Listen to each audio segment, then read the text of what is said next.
Love your Judas. Hello friends. Believe all is well with all of us. Maybe some of us are observing the Lent season and some not. Either way, one thing that we cannot forget, or the whole world cannot forget, is the very reason for this season: love. The love that was unconditional and immeasurable. That's the reason why Jesus did what he did for every one of us. Love. And from the same context of love, let us understand our today's message, for which the reference scripture comes from the Gospel of Matthew, chapter 5, verse 44. Matthew, chapter 5, verse 44. I'm reading it from a New King James Version. Right, let's read it together, shall we? But I say unto you, love your enemies, bless them that curse you, do good to them that hate you, and pray for them who use you and persecute you. One of the most famous teachings of Jesus that changed the whole dimension of love radically forever. Love your enemies, do good to them, bless them, and help them. First things first, Jesus said, love your enemies. So, first go and love yourself. I'm really saying it because we are our own enemies first. There's a crowd of enemies inside of us which are none other than our wicked thoughts, wrong actions, our perversions, negativity, divisions, self-doubt, contempt, conflicts, greed, violence, aggression, subtle evil wishes for someone who is better than us, our jealousies. All these are nothing but our own enemies. We let them live inside of us. They live inside of us. And with all these negative qualities, we are destroying our own selves and our own lives. With all this heavy baggage, you have become your own enemy. No one but you are destroying yourself. So, first love yourself. Not in a selfish way, but love yourself in a way that you first remove all those negative qualities in you. First, you deal with your own demons inside before you deal with the external enemies, if there is any. When I can completely remove all that negativity within myself, and when I am nothing but love, only then I can love the enemy outside. Is there any other way? This teaching, love your enemies, has been impressed upon the hearts of almost everyone who's been raised in a family of God believers, and more so with a mother like I had. I'm certain, very certain, that we have been taught and taught and told to love our enemies right from our childhood. Added to all that, we hear tons of messages preached on this by many great preachers all over the world. Up until that moment when Jesus preached, practiced, and showed the whole world to love enemies, it was all different. So many had come and taught a lot of stuff before Jesus. But this concept may not be the right word here, because it's not just a concept or an idea that Jesus developed. It's more a living thing, a real thing. So this real thing of loving our enemies was not much touched or taught prior to this. I mean, definitely not to this extreme extent of loving and praying for someone who is beating you black and blue and crucifying or killing you. That's what Jesus did on the cross, right? And that has forever raised the bar high for all of us in terms of loving enemies. Or if you call yourself a God believer or a follower of Christ. Loving others itself is a great thing, but loving our enemies is something that has no equal, not in this earth, not anywhere.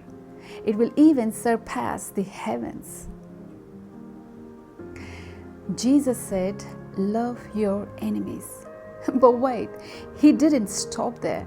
He further says, do good to them, bless them, pray for them, and help them. Khalas.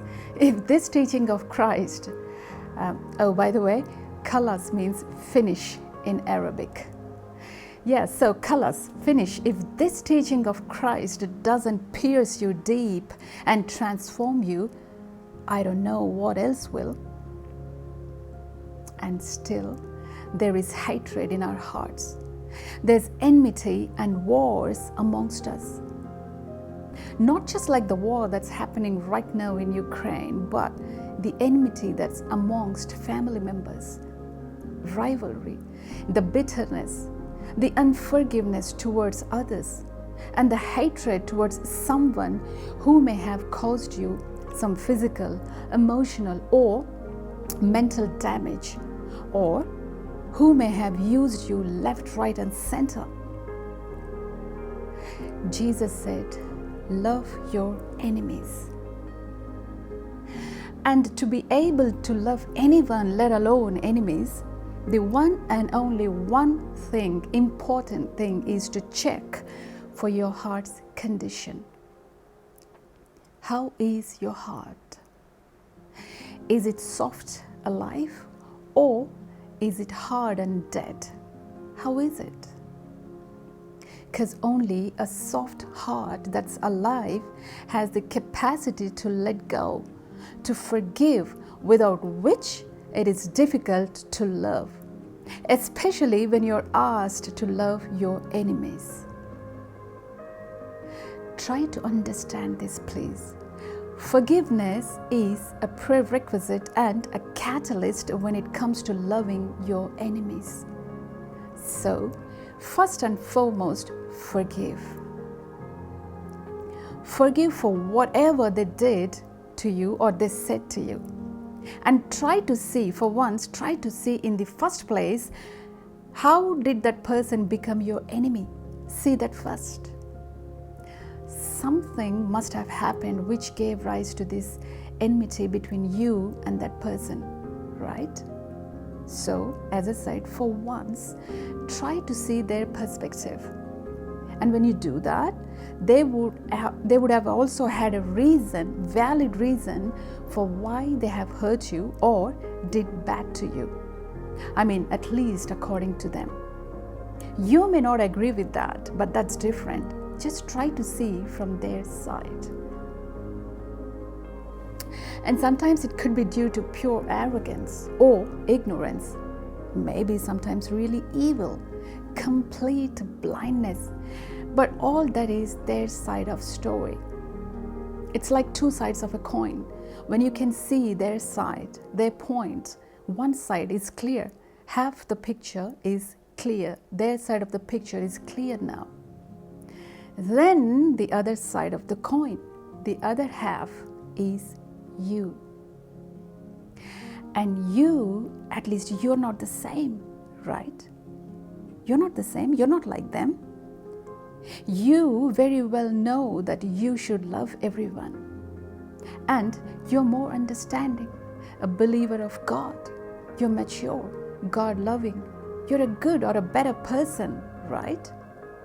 So, just understand the whole picture and forgive them.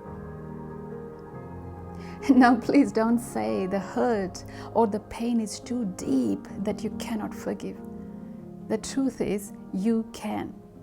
Oh, trust me, you can. Because God already gave you a forgiving heart.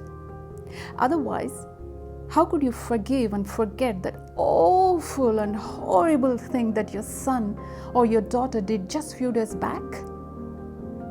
You see now, you do have a forgiving heart, but perhaps you only use it when it is your own family or loved ones. Just drop those divisions and boundaries in your mind and forgive and love everyone.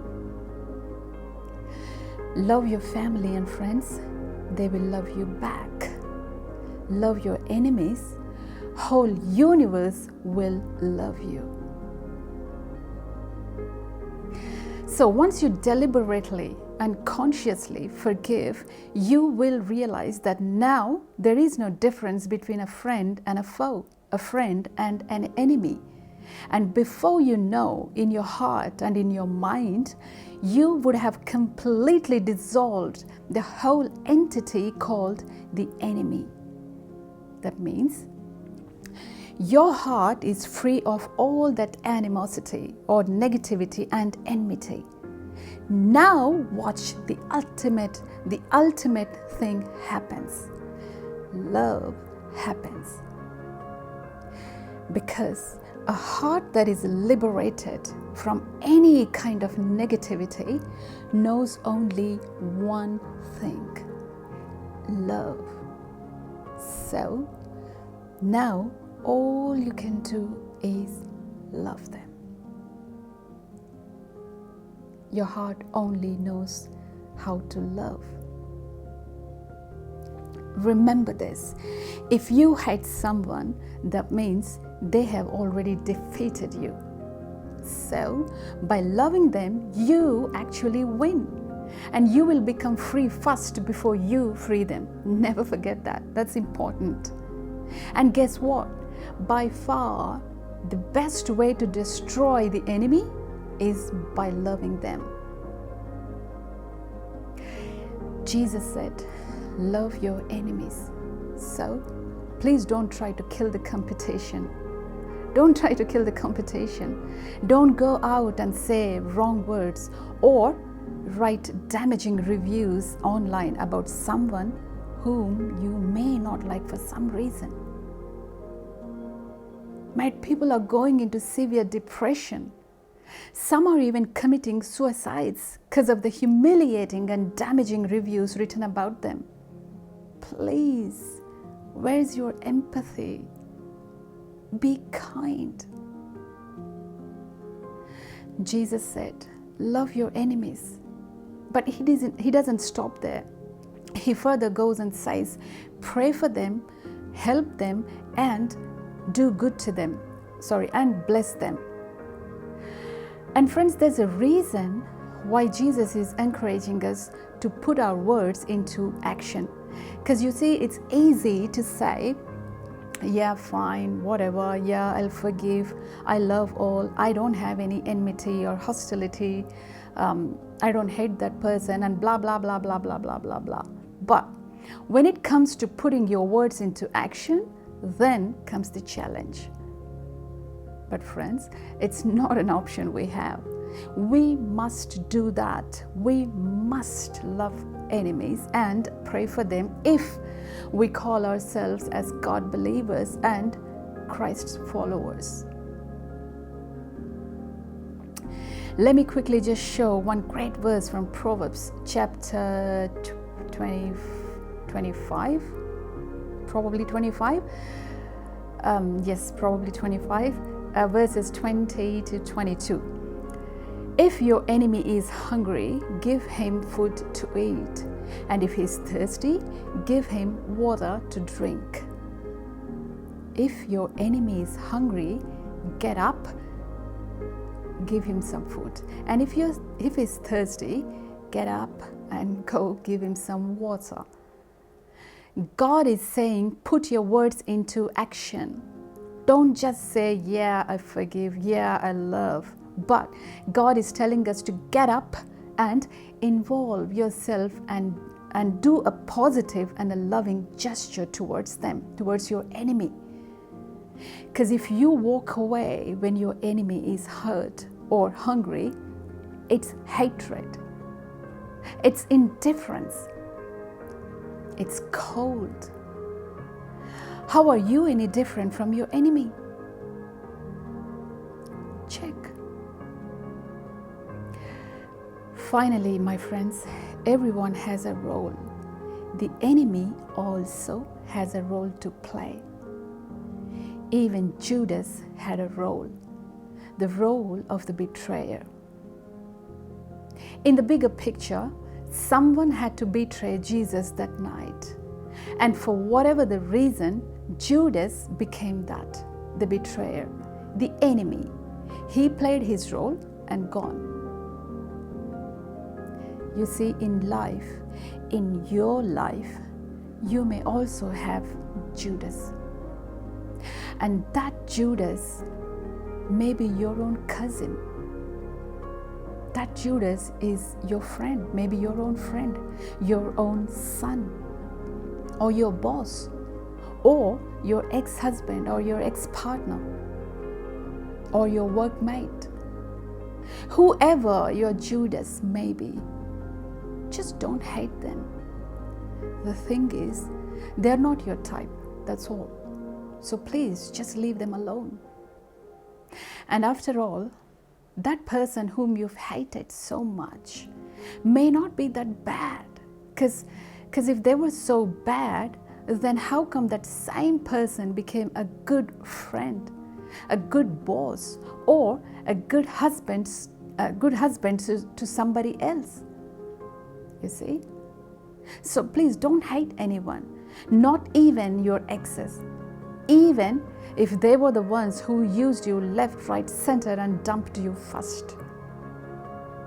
Don't hate anyone.